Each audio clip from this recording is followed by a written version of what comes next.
Congratulations on your win. Compared to your fight in China when you first fought in the UFC, you've had a lot of improvements. When you look back at your performance in China and look back to this performance now, what do you attribute to the huge improvement that you've had and sort of staying more composed and not throwing as much? Yeah, I think is the main difference since my debut in UFC was the quality of the camp. Yeah, with all respect for the other camps I did before, but it was a very demanding camps, which is a lot of injuries coming on, a lot of weight to drop, and fight by fight I get smarter in regards of how to train clever, avoiding injuries, and then try cutting weight in the most more scientific way to get more confident. And then other thing is the quality of the camp I have. I'm surrounded like a UFC champions or veterans in the sport, at King's MMA. I think it's impossible I don't have any proof if I'm among these guys. You've beaten a couple of legends now, one in Akiyama now, one in Pyle. How does that feel? You're almost becoming the legend killer in the UFC. Would you consider that for maybe even a nickname? No. First of all, because I'm a big fan of these guys. Even before I signed with UFC, I've been watching these guys in my preparation to UFC one day, And then the only thing I ask God when I pray is give me big names, and keep me undefeated. God give me these big names, I never take for granted they are a little older than me. I'm 34. I'm not that young anymore, But these guys they are in the marketing at 17 years already. For me, first of all, it's a big pleasure to fight these legends of my division at least, And then in the end of the day, it's could happen for me, could happen for them. So, but my job is delay that defeat as much as I can. I really respect Akiyama, from his background in judo as I do. And Mike Pyle is he fought the whole top 10s in the division right now. I don't know if I could get this nickname. I think it's a bit heavy for the appreciation I have for these guys, But I'm glad to have this opportunity against big names.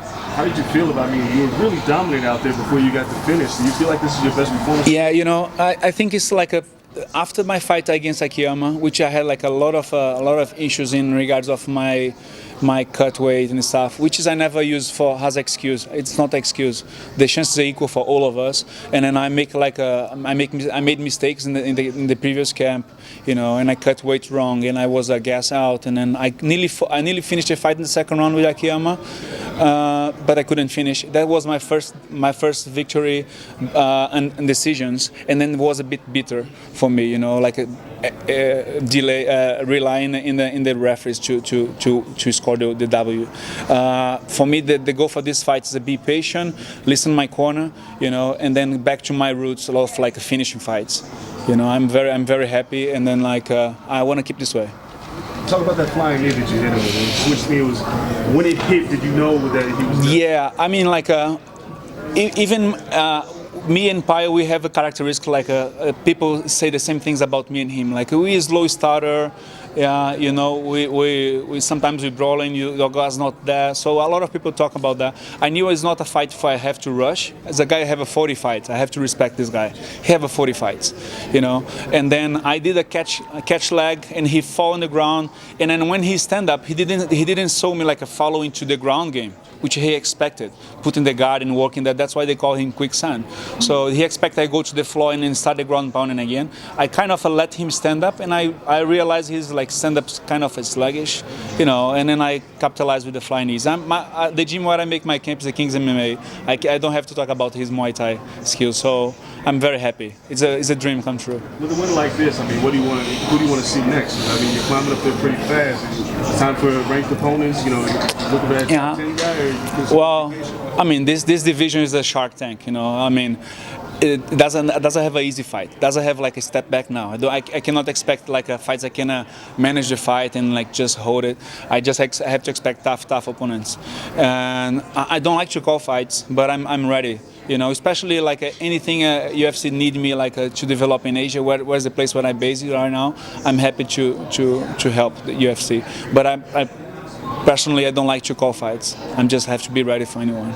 And how soon will that be? When's the next one, do you think? When are you ready to go again? Well, if you check my records, I've been fighting like basically once a year, which is like unfortunately I cannot be like a full-time fighter. I'm still teaching. I still wake up like 5 a.m. to deliver my job. So you're gonna get a point. I have to pick one, you know. So, but at least now my last fight was in November, which is like a 6-7 months in between. Hopefully I'm gonna get one more until the end of the year to try to keep constant, you know. Otherwise, I'm gonna have this graphic like always going down and up, going down and up. My goal is like keep like 2 or 3 fights at least a year, and then after retire, have my family. Is the point now where you choose fighting over the teaching and doing that on the side? Do you think this is the time where you sort of make that decision? Well, I hope I get a bonus every single fight, and then if I get like 3 bones in a row, I can quit my job. But we have to face the reality. Unfortunately, I'm away I'm away from US, which is the biggest opportunities here. You know, I'm in Asia, so the sport's still growing over there, and unfortunately I cannot like handle like my lifestyle, my living in Hong Kong, and come over here to train like. For this, I should fight 5 times a year. I'm 34. I'm very honest. But if I keep like 2-3 fights a year in a healthy condition, I probably pick fight. And you see a foreseeable future in Hong Kong. You're not thinking about moving to America. So I looking forward. I have a big connection with the country who like receive me so well. I'm still teaching. I have a programs for kids over there. But at the end of the day, I have to do something. I have to do great. I have to do good. You know. And then like. As I said, like, I believe this fight's the tipping point for my career, and then if I have to make a move, I have to think now, sit with my team and talking about it. But facing the reality of the marketing right now, at the moment, I don't make enough to survive only from fight, unfortunately. You know, but let's see. Hopefully.